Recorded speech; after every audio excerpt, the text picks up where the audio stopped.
안녕하십니까. 밸런스 은퇴 TV 김진영입니다. 제가 지금 성대에서 투자론을 아이들을 가르치고 있는데 그것도 이제 온라인으로 하고 있어요. 그 강의를. 요새 오프라인으로 강의를 하기가 어렵죠, 여건이. 그리고 또 이 지금 은행들이나 좀 다른 핀테크 금융 쪽을 하고 있는 그 핀테크라든가 회사들라든가 증권사 이런 회사들에서 지금 은퇴 관련돼서 자산 관리 관련된 여러 시스템이나 또 아니면은 사업 관련된 자문 이런 부분들을 해주고 있는데 요새 보면은 스마트 뱅킹이라든가 아니면 디지털 쪽에 대한 어떤 수요라든가 그런 플랫폼을 만드는 곳이 되게 많습니다. 어쩔 수 없이 지금 그렇게 되죠.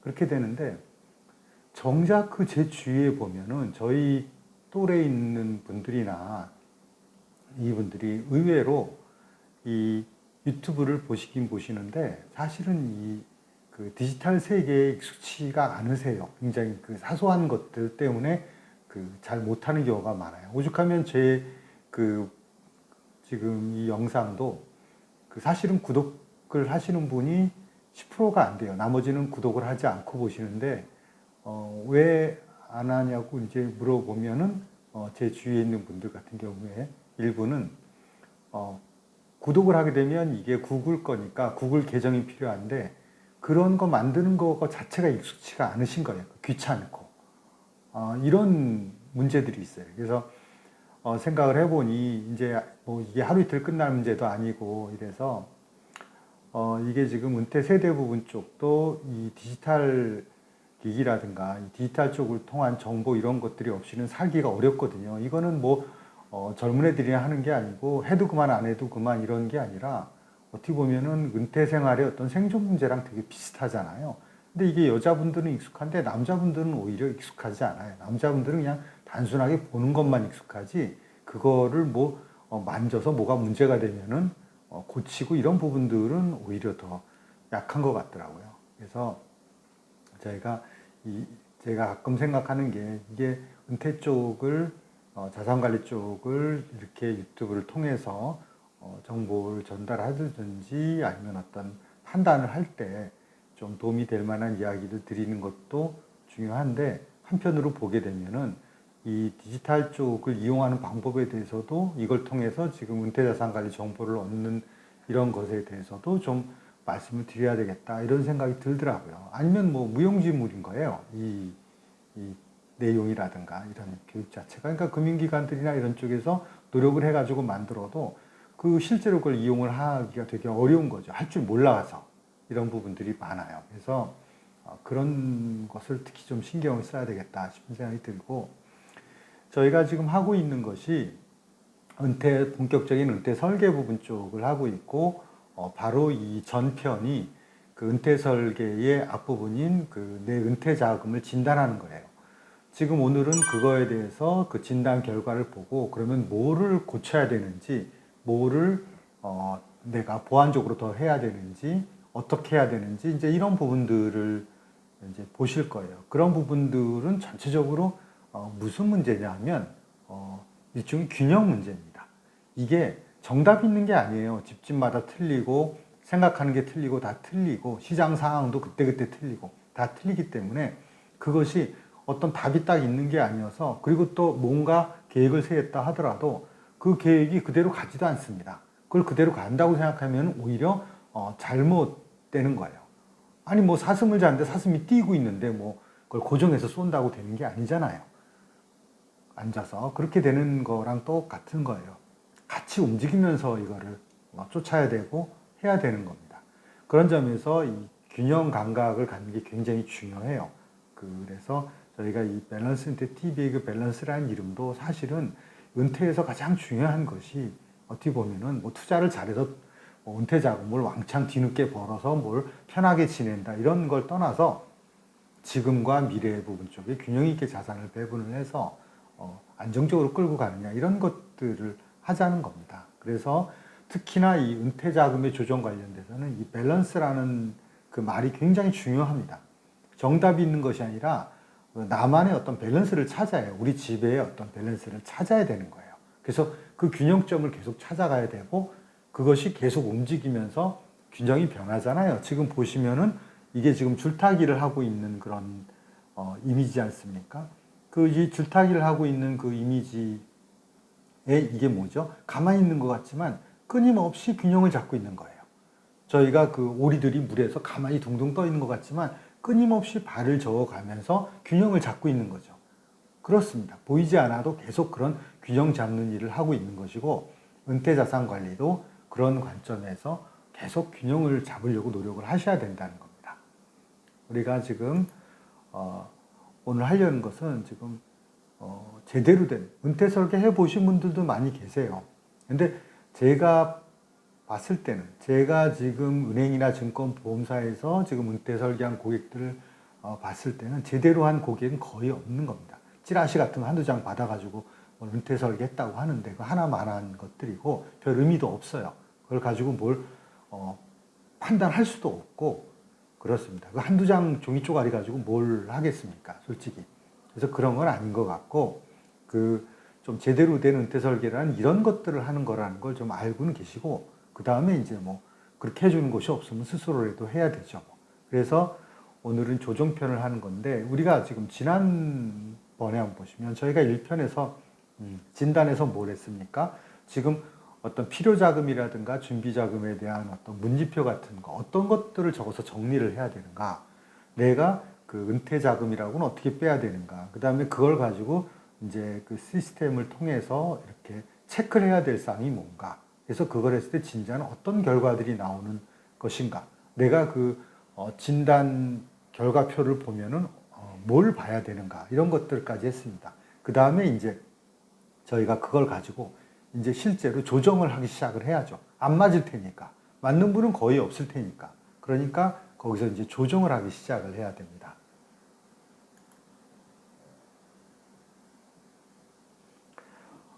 저희가 그 은퇴사금을 진단을 했을 때 지금 말씀드린 것과 같이 필요자금하고 준비자금을 이렇게 맞춰가는 겁니다.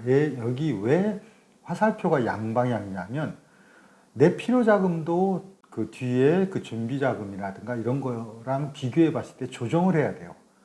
뭐 필요한 것만 뭐 잔뜩 많이 있어. 쓸 것 많죠. 할 것도 많고. 있으면 뭐합니까? 쓸 돈도 없는데. 그게 아니잖아요. 그래서 필요자금도 취사 선택을 해야 되는 거예요. 이거는 뭐 하고 싶지만 나중에 그 좀 뭐가 여유가 된다든가 뭔가 있을 때 추가로 할 수 있는 거고 우선 급한 거 부분 쪽에 가장 필요한 순서대로 이렇게 나열을 하셔서 정해야 되는 거죠. 그래서 그거를 내가 준비한 자금이라든가 내가 굴릴 수 있는 능력만큼 어떤 범위 내에서 감당을 해야 되는 거죠. 그래서 그렇게 해서 앞뒤 뒤죽박죽 섞지 마시고 중요한 우선순위대로 그걸 정리하셔야 되는 것이고 준비자금도 거기에 맞게 최대한 그쪽으로 은퇴자금으로 전환을 해 주셔야 되는데 어디까지 할 건지를 정해야 된다는 겁니다. 그런데 이거 하는 것까지가 지난 편에 이제 저희가 했었죠. 그래서 그 은퇴지갑 넘버 30부분 쪽이 은퇴설계 진단편입니다. 그 다음에 오늘은 뭘 해야 되는가 하면은 은퇴사금의 조정입니다. 그래서 여기서 은퇴자금의 진단을 하게 되면 은퇴자금이 필요한 거하고 준비자금하고 맞질 않아요.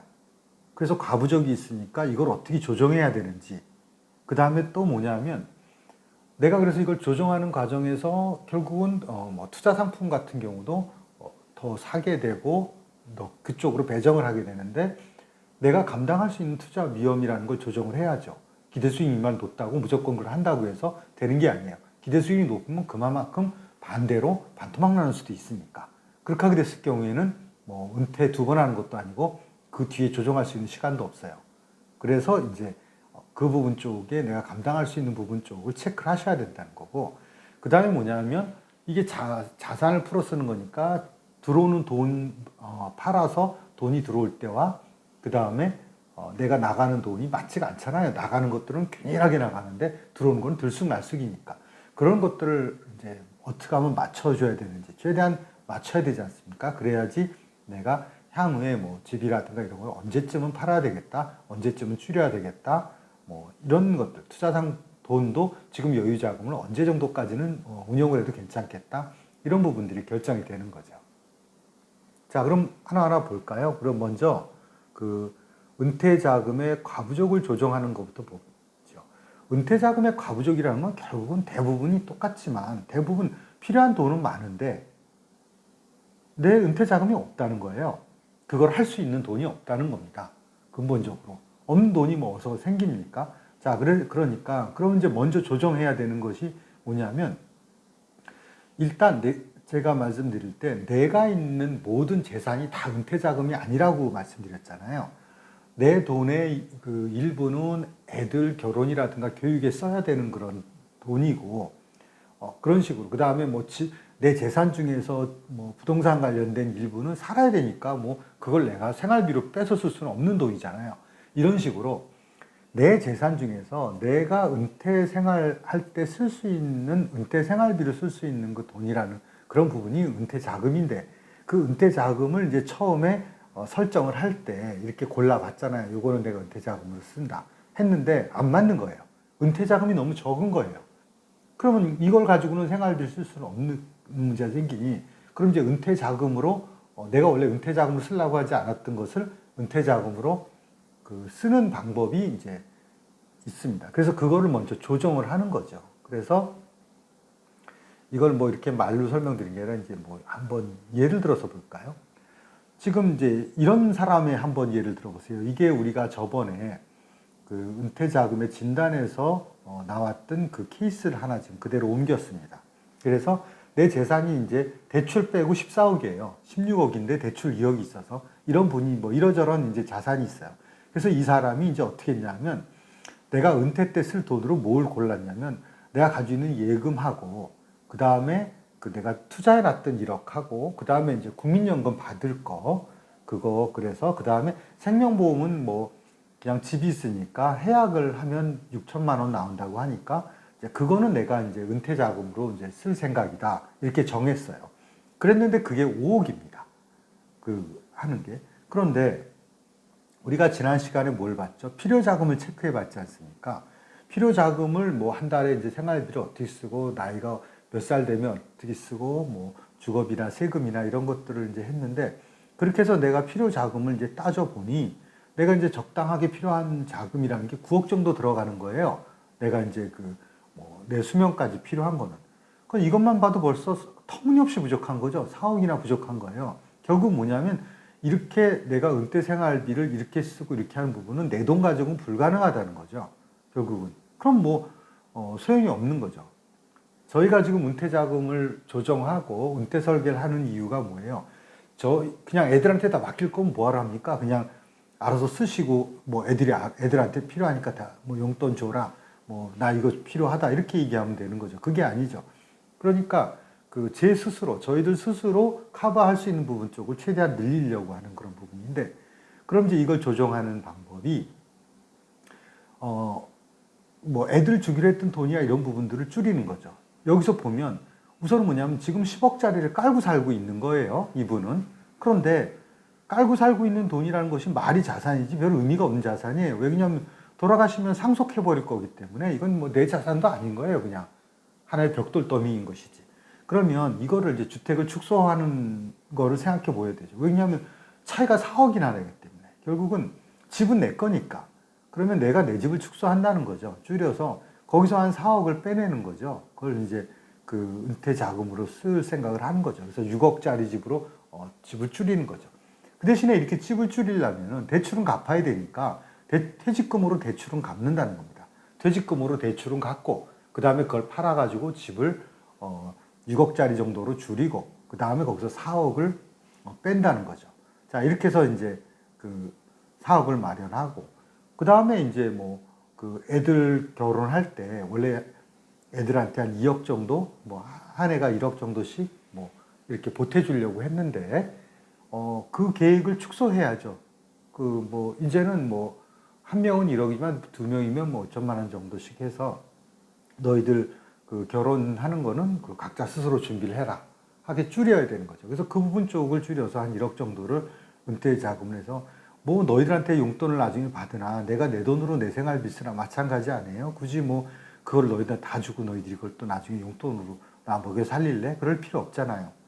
그래서 이제 하고 나머지는 다 두고 그 대신에 이제 뭐냐면 이렇게 주택하고 결혼 자금 부분 쪽을 좀 줄이니까 생명보험 부분 쪽은 그냥 원래 해약해서 쓰려고 했는데 그거 그냥 살려놓는 거예요.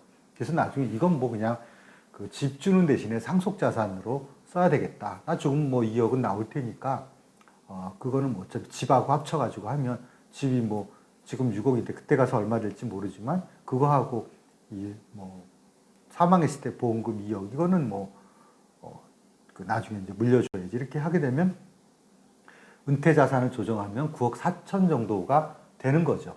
쓸 수 있다는 거죠. 그렇게 하게 되면 지금 이 차액을 어느 정도 메꾸고 좀 여유가 있는 거예요.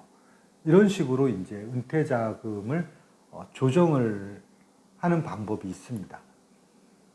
자, 그 다음에 그러면 이제 또 다른 방법은 그럼 꼭 집을 팔아야 되느냐? 그럼 집을 축소하지 않으면 방법이 없느냐라는 거죠. 그러면 생각해 보세요. 그러면 이제 하는 방법이 뭐냐면 자금으로 그렇게 4억씩이나 다 충당하기가 쉽지가 않다라고 싶으면 그러면 생활비를 줄여야 되는 거예요. 그러면 생활비를 뭐 줄이면은 줄일 수는 있지만 그 생활비 줄인 것도 한도가 있는 거죠. 사람이 뭐 먹고 사는데 뭐 라면만 먹고 살 수도 없는 거고. 자, 그러면 생활비를 줄이는데 생활비를 줄이는 방법 중에 하나가 뭐냐면 결국 이거는 그러면 내가 필요한 생활비를 죽을 때까지 잡는 것이 아니라 75세 정도까지만 잡는 겁니다. 나머지 75세 이후는 니들이 좀 알아서 해라. 뭐 그때는 거의 뭐 말년이니까 그때는 뭐 너희 저걸 하고 그 이전까지의 생활비까지만 준비를 하는 겁니다. 굳이 뭐 죽을 때까지 생활비 준비할 필요 없어요. 그럼 그때 가서 어떻게 하느냐? 그럼 그때 가서 생각하세요. 그걸 뭐 지금서부터 그 30년의 생활비를 일일이 다 걱정한다는 것도 난센스인 거죠. 우리가 뭐 직장 30살에 취직할 때 60대 쓴 생활비까지 다 계산해가지고 지금까지 살았습니까? 그렇지가 않거든요. 그럴 필요까지는 없는 거예요. 그리고 그때 가서야 뭐 먹는 것 빼고는 무슨 생활비 들어갈 게 있겠습니까? 그래서 이제 이렇게 지금 생활비를 75세까지 계산을 해보면 그럼 75세까지 생활비를 좀 줄이고 그 다음에 비소비 지출이라고 해가지고 뭐 세금하고 경조금이라든가 건강보험료 이런 건데 세금하고 건강보험료야 뭐 줄 수 없겠지만 그렇지만 뭐 경조금 이런 것들은 줄일 생각을 해야 되는 거죠. 그래서 내가 필요자금으로 은퇴 때 들어가는 돈을 줄이는 겁니다. 그럼 줄여서 그거를 원래 9억 정도 필요했는데 75세 정도까지 땡겨서 보면은 한 6억 정도로 줄어드는 거예요. 그러면 내가 지금 원래 했던 거하고 한 1억 정도만 차이가 나는 거죠. 그럼 뭐 1억 정도 조절을 어디서 하느냐? 이건 생활비를 더 줄일 수가 없으니 그러면 은퇴 자산을 조금 조정하는 겁니다. 그 대신에 뭐냐면 큰 구찌는 그대로 두는 거예요. 집도 그대로 두는 거예요. 그 대신에 집을 두는데 뭐냐면 퇴직금으로 대출 갚으려고 했었던 거죠. 갚지만 않는 거죠. 그냥 75세까지 끌고 간다는 거예요. 집에 대출을 계속 롤오버 해가지고. 그 다음에 자녀 결혼도 줄이는 거죠. 자녀 결혼 1억 정도만 이제 지원해주고, 그 다음에 이제 이런 거기서 빼고, 그 다음에 이제 국민연금 같은 경우도 왜 75세로 하냐면 75세 이후는 그냥 국민연금, 뭐 애들이 못 주면 국민연금만 가지고 산다고 생각을 하든지 아니면 거기에 용돈 좀 더해서 사는 거 생각을 하면 75세까지 내가 있는 돈이라는 것이 1억 2천이에요. 2억 4천이지만 이게 65세부터 85세까지 받는다고 생각했을 때 돈인데 이거를 75세 정도니까 65세부터 75세 10년만 받는다고 치고 1억 2천인 거죠. 그게 줄어드는 거예요. 75세를 잘라서 보니까. 그 다음에 이제 생명보험은 종신보험은 그대로 살려두는 거죠. 왜 이거를 살려두느냐 하면은 내가 75세 이후는 어느 정도 의존을 해야 되기 때문에 그때에 대비해서 룸을 남겨놓는 겁니다. 그러면 그게 한 6억 되는 거죠. 그러니 결국은 뭐냐 하면 이제 이 부족한 부분을 지금 은퇴 자산을 조정을 하고 그 다음에 필요 자금을 좀 줄이고 이렇게 해서 맞추는 겁니다. 그러니까 이렇게 조정해서 보고 이제 이게 여기서 밸런스를 맞추는 거예요. 이렇게 하면 되겠는가 하는 것들을 쭉 보는 거죠. 자, 이렇게 조정하는 방법이 있고 그 다음에 이제 우리가 또 생각해 볼 수 있는 것은 이런 부분들도 부분적으로 여의치 않은 경우가 있을 수 있어요. 그랬을 경우에 또 하나 이 과부족을 조정하는 방법 중에 또 하나 하는 것이 뭐냐면 이 좀 투자를 하는 그런 방법입니다. 이건 뭐냐면 한번 보세요. 우리가 필요 자금은 그냥 원래대로 9억을 그대로 뒀어요. 그 다음에 내가 원래 있는 은퇴 자산은 5억인데 지금 아까 보신 것처럼 차액이 4억이나 나요.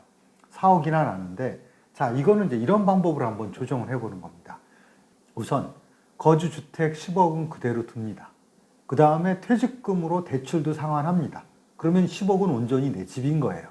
그죠? 그래서 그건 그대로 둬요. 집은 손을 안 댑니다. 그 대신에 뭐냐면 자녀 결혼 부분들 쪽은 1억 정도 줄여요. 내가 적금 2억 있는 것 중에서 애들 결혼할 때 쓰려고 했던 것 중에서 1억만 애들 걸로 배정을 하고 나머지 1억을 이제 내가 은퇴 자금으로 쓰는 거고, 보통 예금 1억은 있는 거죠. 그거는 이제 내가 원래 쓰기로 했던 거고, 투자 상품도 이제 1억이 있는 거고, 국민연금은 어차피 뭐 한꺼번에 받을 수 있는 것이 아니라 나오면 받는 거니까 그거는 이제 내 은퇴 자금이에요.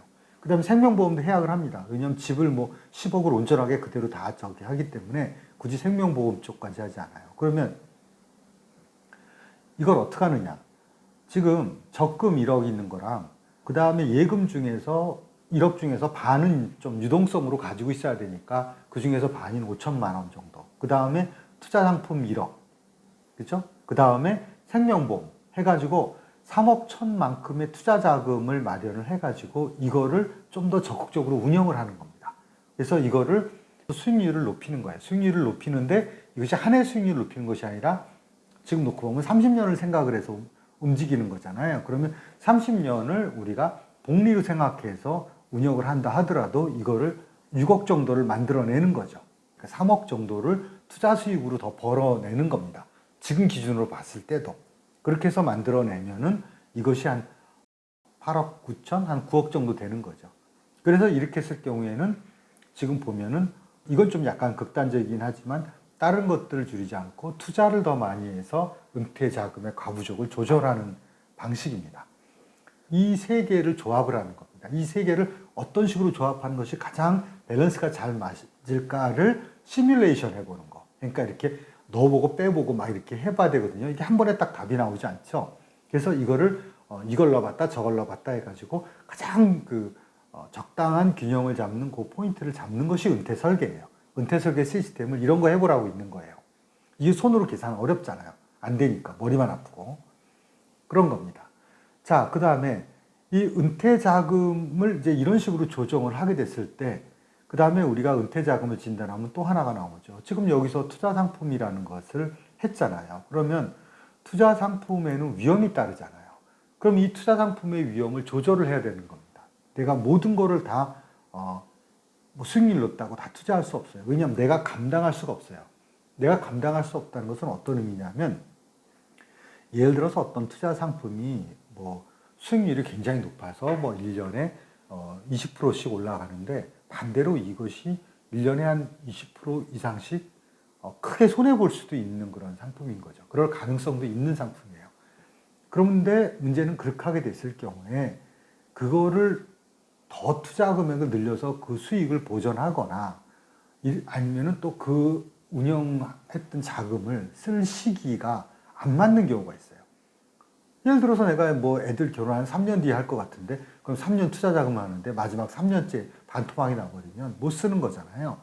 그러면 그런 차질이 생기면 큰일 난다. 이렇게 하는 자금 같은 경우에는 내가 수익률은 한 10% 20%에서 뭐 괜찮아 보이는데 이거를 함부로 손을 댔다가 작은 부분이 그 예상하고 달라서 됐을 경우엔 내 은퇴 생활이나 우리 가족의 여러 가지 문제가 심각한 게 생긴다라는 거예요.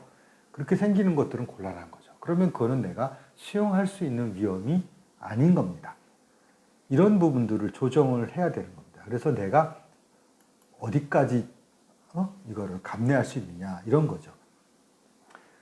예를 들어 보면은 아까 예와 같은 분의 예입니다. 이 사람은 지금 은퇴 자산이 지금 몇 프로로 돌아가는가를 보면 별로 특별히 운영하는 게 없어요. 뭐 집은 빼고라도 보통 예금이라는 건 뭐 이자 없다고 쳐봐야 되는 거니까 그냥 예금이잖아요. 돈은 이자 없다고 봐야 되고 지금 투자하는 그 상품이 지금 보게 되면 수익률이 뭐 적금 들어오는 건 뭐 지금 뭐 기껏해야 한 1%뭐 정도. 그 다음에 투자 상품 한 2% 해가지고 이분은 주택 빼고 나머지 돌아가는 거는 1% 정도로 1년에 1% 정도로 굴리고 있는 거예요.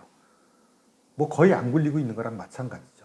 그런데 우리가 지금 어떻게 하기로 했습니까? 그 자금을 모아가지고 투자 상품으로 이제 모았죠. 투자 상품으로 모아가지고 그거를 이제 운용을 한단 말입니다. 그래서 그거를 3.3% 정도로 운영을 합니다. 3.3%라는 것이 왜 나오냐면 뭐 30년 평균 수익률을 해가지고 지금 나온 건데 예를 든 거예요. 예를 든 거. 이건 뭐 5%가 될 수도 있고 2%가 될 수 있는데 3.3% 정도의 수익률이 나는 걸로 이제 조정을 해서 하게 되면 내가 기대 수익률이 연 3% 정도 되는 거죠. 그러니까 지금 운용 수익률 되고 있는 1%보다 한 3배 정도 높이는 거죠.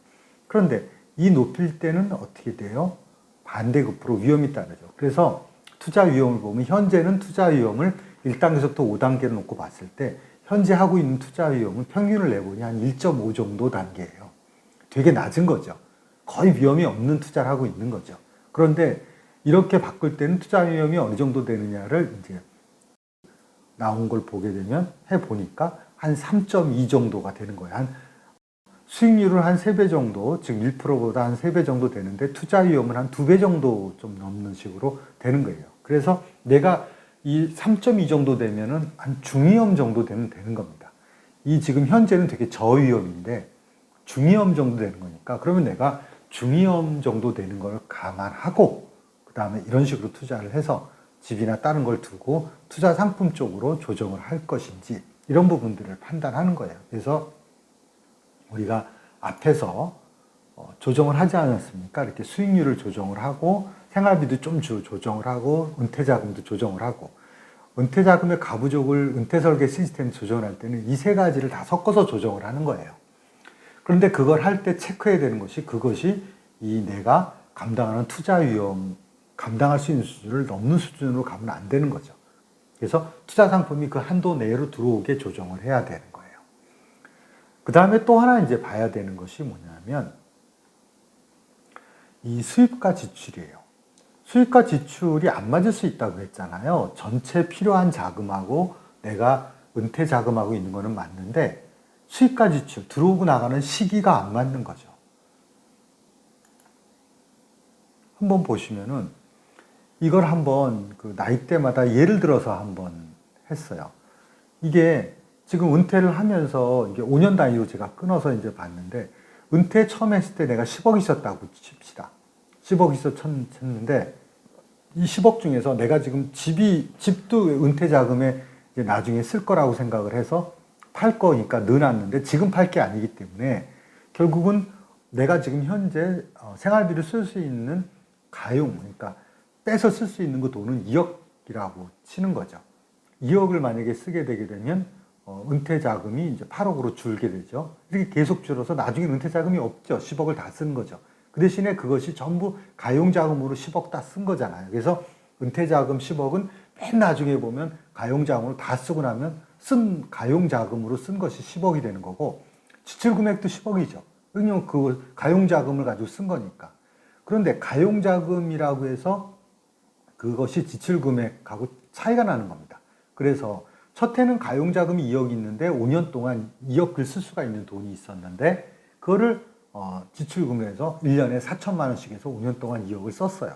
그러면 가용 자금하고 지금 2억 가지고 이제 5년 동안 쭉 썼으니까 5년 동안은 뭐냐면 자금이 부족하지 않아요. 내가 필요한 지출 금액이 다 그거 있는 거 가지고 쓸 수 있어요. 근데 그 다음 5년은 뭐냐면 내가 이제 그 팔아서 지금 그 들어올 수 있는 돈이라는 게 1억 5천인 거예요. 그런데 지출은 여전히 똑같아요. 1년에 4천만 원씩 이제 그 5년. 그럼 2억이잖아요. 그럼 어떻게 돼요? 5천만 원 부족한 게 되는 거잖아요. 분명히 내가 필요한 자금하고 전체적으로 내가 가지고 있는 자금 똑같지만 이 중간중간에 쓸 때 보면은 이 61에서 65세에는 돈이 부족한 거예요. 그 다음에 66에서 76에는 또 뭐냐면 가용 자금이 더 줄어서 1억밖에 쓸 수가 없어요. 그래서 1년에 2천만 원 정도밖에 쓸 게 없는데 지출 금액은 여전히 4천만 원이에요. 2배 정도로 가용 자금보다 많아요. 그러니까 그것만큼 어떻게 돼요? 불일치가 생기는 거죠. 그러다가 76세에 예를 들어서 내가 주택을 줄였다고 칩시다.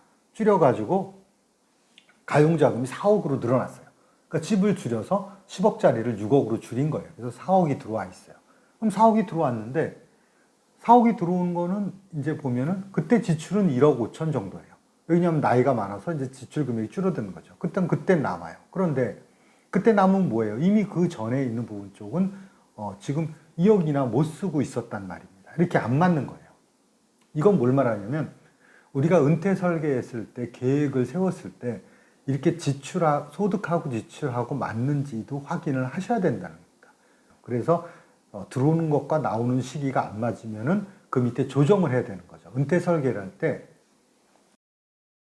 은퇴 자금하고 필요 자금만 신경 쓰는 것이 아니라 지금 집이라든가 퇴직금이라든가 투자 자금을 언제까지 운영하고 언제 팔지 이런 것들도 대략 생각을 해 두셔야 된다는 거예요. 그래야지 불일치를 없애는 거예요. 뭐 예를 들어서 지금 여러 가지 방법이 있을 수 있겠지만 지금 조정안으로 뭐냐면 퇴직금의 대출을 원래 집 처음에 은퇴하면서 갚으려고 했는데 그걸 안 갚는 거죠. 그걸 계속 그 퇴직금을 가지고 계속 쓰는 거예요. 그래서 퇴직금으로 대출을 갚는 것이 아니라 나중에 집을 줄일 때 그때 대출을 갚는 거예요. 그렇게 뒤로 미루는 겁니다. 그래서 그걸 조정을 하는 거예요. 어차피 그 돈이나 마찬가지이긴 한데 시기적으로 이걸 조정할 수가 있다는 거죠. 물론 그 차이에는 이 대출 이자를 내야 된다는 그런 부분들이나 이런 조정하는 부분들이 또 있어요. 그것 때문에 이제 생활비라든가 이런 부분들이 좀 조정이 되는 겁니다. 그런 것들은 다 시스템에서 알아서 계산을 할 수가 있는 겁니다. 이렇게 안 하고 이제 두 번째 방법은 뭐냐면 주택을 좀 더 미리 축소하는 거죠. 그 대출을 놔두고 주택도 먼저 축소를 하는 겁니다. 그래서 거기서 이제 자금을 먼저 왜 그러냐면은 72점 부분 쪽까지가 지출이 더 많으니까 그렇게 하는 거고 또 뭐 어떤 경우에는 뭐 조정한 사람처럼 뭐냐면 뭐 국민연금을 좀 더 땡겨서 쓰는 거예요. 그래서 왜냐면 집을 이렇게 빨리 팔 수 없기 때문에 그 다음에 대출도 지금 계속 내가 끌고 갈 수 없기 때문에 할 때는 예를 들어서 끌어쓸 수 있는 걸 먼저 끌어쓰는 거예요. 조기연금 해가지고 몇 푼 더 받느니 그냥 조기연금으로 먼저 끌어쓰는 거예요. 국민연금 같은 거를 이런 식으로 조정을 하는 겁니다. 투자 상품도 내가 아까 투자 상품 가지고 수익률을 높여서 뭐 20년 이렇게 하게 되면 복리로 계산해서 자금이 그렇게 나올 텐데 그렇게 안 하고 일부분 쪽을 먼저 파는 겁니다. 그러면 당연히 투자 규모가 줄어들었기 때문에 투자 수익에서 얻을 수 있는 게 좀 줄죠. 그러면 다른 쪽으로 대체를 해야 되는 거죠. 그런 부분들을 조정하는 것이 은퇴 설계입니다. 그것이 이제 이런 것들을 다 감안해가지고 내가 균형점을 찾아가는 겁니다. 그래서 이렇게 조절을 다시 하게 되면 그 필요 자금하고 준비 자금하고 어떤 식으로 운영하고 언제 팔아야 되고 이런 부분들이 다시 조정된 그런 진단표가 나옵니다. 건강검진했을 때 진단표하고 지금 이런 식으로 조정을 했을 때 이런 식으로 시기라든가 자금을 쓰는 거라든가 은퇴 쪽으로 쓰는 거라 필요자금 조정 이런 걸 다 조정을 했을 때 새롭게 이제 조정된 안이 나옵니다. 거기에 보면은 거기는 자금 과부족도 어느 정도 맞춰져 있고 그다음에 투자 위험도 내가 감내할 정도까지는 들어와 있고 그다음에 수입 지출 조정하는 시기 때문에 이 매도하는 시기나 매각하는 시기라든가 그다음에 땡겨와야 될 거 어느 기간 중간에는 대출을 써야 될 거 이런 부분들이 어느 정도 그림이 잡힌다는 겁니다. 그것이 내가 1차적으로 계획하고 있는 은퇴 설계예요. 그것대로 죽을 때까지 가는 게 아니에요. 그거를 가지고 일단 시작을 하는 거죠. 그래서 그걸 가지고 뭘 시작을 하느냐? 그건 내 머릿속에 있는 것이잖아요. 그걸 가지고 실제로 가서 팔 건 팔고 투자 상품 살 건 사고 그 다음에 해약할 건 해약하고 그 다음에 땡겨서 쓸 거는 땡겨서 쓰고 해가지고 실제로 내 계획한 걸 실행을 하는 겁니다. 실행을 하는 거는 이제 실제 금융기관에 가서 해야 되는 거죠. 그래서 그런 부분들을 어떤 상품을 막상 구체적으로 살 것인지 예를 들어서 3% 연 3%가 날 수 있는 상품 중에서 내가 투자 위험 범위 내에 있는 것들은 뭔지 이런 부분들은 어떻게 고르는 건지 이런 부분들에 대해서는 이제 저희가 그 은퇴 TV에서 계속 시장 상황에 따라서 말씀을 드릴 것인데 일단 지금 저희가 하고 있는 것은 은퇴 설계예요. 은퇴 설계 이렇게 지금 말씀드린 건 뭐냐면 은퇴 설계라는 게 이렇게 진행이 된다는 걸 말씀드릴 거고 그러면 우리가 이제 다음 편에서는 무엇을 말씀드리냐면, 자, 이제 대충 뭘 해야 되는지 아셨으니까 이걸 가지고 그러면 실제 은퇴 설계 시스템을 한번 이용해 보는데, 요새 같은 때 금융기관 가가지고 상담받기 어려우니까 혼자서 금융기관들에서 제공하는 은퇴 설계 시스템을 이용을 해가지고 나 혼자서 한번 은퇴 설계를 짜보는 것부터 해야 됩니다. 이거는 뭐 한 번 하는 게 아니라 여러 번 해봐야 되는 거예요. 왜냐하면 답이 한 번에 딱 나오지 않거든요. 그러니까 그걸 여러 번 해봐야 되는데, 그 하는 방법을 구체적으로 각각의 금융기관들, 은행들, 뭐 보험증권사의 시스템을 설명해 가면서 실제로 하는 것들을 다음 시간에는 보여드리도록 하겠습니다. 네, 시청해 주셔서 감사합니다.